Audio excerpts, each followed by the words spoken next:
કમોસમી વરસાદ અને માવઠાને લઈ મગફળીના પાકમાં માઠી બેઠી છે। સરકારે ₹1456ના ટેકાના ભાવે મગફળી ખરીદવાનું ઠરાવ્યું છે, પણ ખરીદવામાં ઠાગાઠૈયા કરે છે। 800 થી 1000 રૂપિયે મગફળી ખરીદાઈ રહી છે। માવઠાને લઈ નિષ્ફળ ગયેલા મગફળીનો પાક ઓછો થશે, જેને લઈ તેલના ભાવ વધશે અને પ્રજાના ખિસ્સાઓ પર બોજ પડશે। એને લઈ ચિંતિત ભાજપના ધારાસભ્ય કુમાર કાનાણીએ સરકાર પાસે ખેડૂતોના દેવા માફ કરવાની માંગ કરી છે। ત્યારે જોઈએ બનાસકાંઠા સાંસદ ગેનીબેન અને કોંગ્રેસ પ્રમુખ ગુલાબસિંહે આપેલા આવેદનપત્ર અને માંગ સંદર્ભે, અને પછી જાણીએ ઓછા ભાવે ખરીદાતી મગફળી અને વધુ ભાવે વેચાતા તેલના ખેલ બાબતે।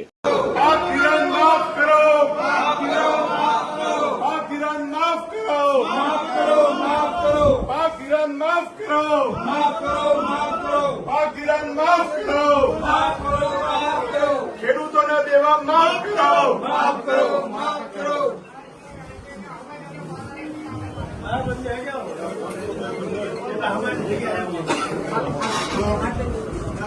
આજે અમે તાલુકા કોંગ્રેસ સમિતિ દ્વારા આપના આવેદનપત્ર આપીએ છીએ। અમારી રજૂઆત સરકારમાં પહોંચાડો।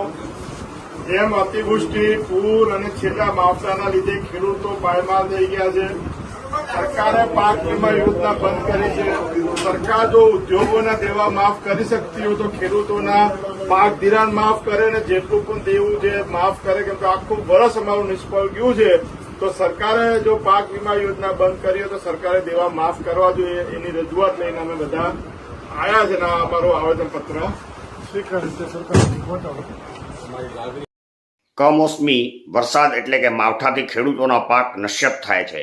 ત્યારે આજથી સેંકડો વર્ષ પૂર્વે તુલસીદાસજીએ કહ્યું છે કે તુલસી કભી મત કીજીએ અને નુગરા કે સંગ સ્નેહ, પાકી ખેતી બિગાડ દે કાતી ફાગણ કામે। જે અનુશાસનવિહીન હોય અને સ્વચ્છંદી હોય તેને નુગરો કહેવાય છે। ત્યારે આવો સ્વચ્છંદી વરસાદ કારતક અને ફાગણ માસમાં પડતો હોય છે, અને જેનાથી એ માવઠું ખરીફ અને રવિ પાકને નિશ્ચિત કરી નાખે છે। ત્યારે ઓક્ટોબરના એન્ડમાં પડેલ વરસાદથી બનાસકાંઠા સહિત ગુજરાતભરમાં મગફળી, કપાસ, ડાંગર જેવા પાકો નિષ્ફળ ગયેલા છે। આને લઈ બનાસકાંઠામાં મગફળીનો પાક નિષ્ફળ નીવડ્યો છે। ત્યારે આગામી સમયમાં તેલના ભાવ વધવાની શક્યતાઓ સેવાઈ રહી છે।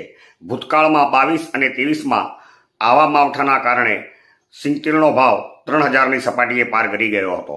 હાલમાં 2300 થી 2400 આસપાસનો ભાવ છે।